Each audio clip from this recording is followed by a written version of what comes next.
ठीक है, तो अब हम पढ़ते हैं न्यूक्लियस के स्ट्रक्चर के बारे में। ठीक है, 4 पॉइंट हमने देख लिए थे उसमें, न्यूक्लियर मेम्ब्रेन, न्यूक्लियोप्लाज्म और न्यूक्लियोलस और क्रोमैटिन। तो उसके बारे में जान लेते हैं अंदर। ठीक है, जैसे कि पहला था आपका न्यूक्लियर मेम्ब्रेन या न्यूक्लियर एनवलप या कैरियोथिका। ठीक है, इसमें 2 मेम्ब्रेन होती हैं, डबल मेम्ब्रेन, एक होती है आपकी आउटर, एक होती है inner membrane. It separates cells genetic material from surrounding cytoplasm. अब आप जानते हैं जैसे कि एक ये सेल है, ठीक है, इसके अंदर ये न्यूक्लियस है, तो डीएनए जो है आपका, डीएनए या जेनेटिक मटेरियल किसके अंदर होता है? न्यूक्लियस के अंदर। और यहाँ आसपास क्या होता है? साइटोप्लाज्म। ठीक है, तो ये बाकी साइटोप्लाज्म से इसको प्रोटेक्ट करके रखता है आपके जेनेटिक मटेरियल को। ठीक है, आसपास के साइटोप्लाज्म में ना वो चला जाए इसलिए। ठीक है, तो मेम्ब्रेन का ये काम समझ में आ गया आपको। It separate cells genetic material, यानी सेल का जो जेनेटिक मटेरियल है जो कि किसके अंदर है? आपके न्यूक्लियस के अंदर है, उसको ये बाकी की सेल से प्रोटेक्ट करके रखता है। ठीक है, it act as a barrier to prevent macromolecules like protein.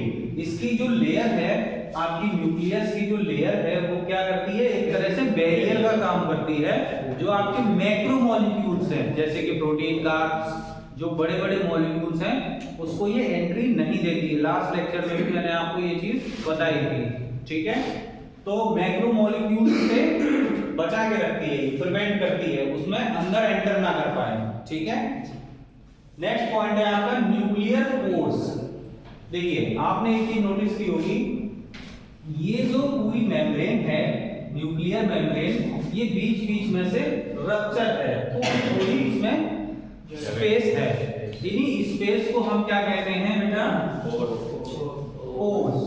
अब ये किस चीज की है? न्यूक्लियर मेम्ब्रेन की है, तो इसलिए इसको क्या कह दिया गया है? Nuclear pores. इसमें आपके छोटे छोटे चैनल्स होते हैं। क्या होते हैं बेटा?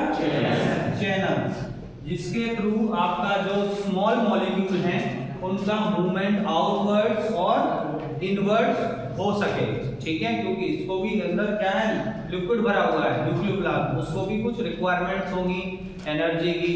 ठीक है, तो उसमें अंदर जा पाए और अंदर से कुछ चीजें जो जरूरी नहीं है वो बाहर की तरफ आ पाए। तो वो किसके थ्रू आएंगे? आपकी इन फोर्स के थ्रू, जिनमें चैनल्स आपके लगे हुए हैं। ठीक है, उसके बाद आते हैं आपका nuclear lamina.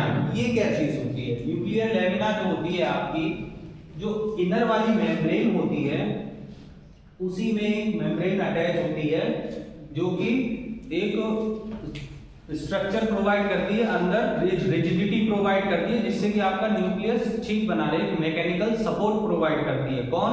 Nuclear lamina provide mechanical support to the nucleus. ठीक है, ये जो अंदर वाली मेम्ब्रेन है इसी से अटैच रहती है न्यूक्लियर लेमिना, जिससे कि आपका जो न्यूक्लियस है उसको मैकेनिकल सपोर्ट मिलता रहे। ठीक है, क्योंकि सेल के पास मैकेनिकल सपोर्ट क्या था बताइए? सेल के पास जो मैकेनिकल सपोर्ट था वो किसके थ्रू था? आपका एंडोप्लाज्मिक रेटिकुलम और गोल्गी बॉडी। वो सेल को एक तरह से साइटोस्केलेटली का काम कर रही थी, वो सेल को सपोर्ट प्रोवाइड कर रही थी। लेकिन न्यूक्लियस के अंदर तो कुछ ऐसा है नहीं, उसको कौन करेगा? न्यूक्लियर लेमिना सपोर्ट प्रोवाइड करेगी। ठीक है, अब आ जाते हैं बेटा दूसरा जो पॉइंट है अपना, न्यूक्लियोप्लाज्म, यानी कि ऐसा लिक्विड जो न्यूक्लियस के अंदर है। वो क्या होता है? मोस्टली कलरलेस लिक्विड सब्सटेंस होता है। ठीक है, और उसके अंदर डिफरेंट टाइप्स ऑफ एंजाइम्स होते हैं। ठीक है, अब उसके बाद आते हैं हम क्रोमैटिन पर। जो थ्रेड लाइक स्ट्रक्चर ये आपको दिख रहे थे, क्रोमैटिन, इसके बारे में जान लेते हैं, या इसको क्रोमोसोम्स भी कहते हैं। ठीक है, nucleus contains genetic cells, genetic material. Nucleus के अंदर क्या होता है आपका? ये जेनेटिक मटेरियल की फॉर्म में होता है आपका क्रोमैटिन, जैसे कि मैंने आपको पहले भी बताया था। किसकी फॉर्म में होगा वो? क्रोमोसोम्स की फॉर्म में। ठीक है, उसके बाद आते हैं हम न्यूक्लियोलस, यानी कि न्यूक्लियस के अंदर भी एक स्मॉल न्यूक्लियस। अच्छा, इसके बारे में आप एक चीज बता देता हूं, न्यूक्लियस के पास एक अपनी मेम्ब्रेन थी, ठीक है नहीं थी, डबल मेम्ब्रेन। ये मेम्ब्रेन लेस आपका होता है, न्यूक्लियस जो होता है आपका विदाउट एनी मेम्ब्रेन होता है, ठीक है। Largest membrane less body found in nucleoplasm, ठीक है। न्यूक्लियोप्लाज्म कहाँ है, ये पूरा न्यूक्लियोप्लाज्म है, इसके अंदर क्या है, ये न्यूक्लियोलस है जो कि क्या है, मेम्ब्रेन लेस है, ठीक है। इसमें कोई मेम्ब्रेन नहीं पाई जाती। Manufacturing of and synthesis of ribosome, और इसके अंदर क्या होता है, न्यूक्लियोलस के अंदर राइबोसोम की सिंथेसिस या मैन्युफैक्चरिंग होती है, ठीक है।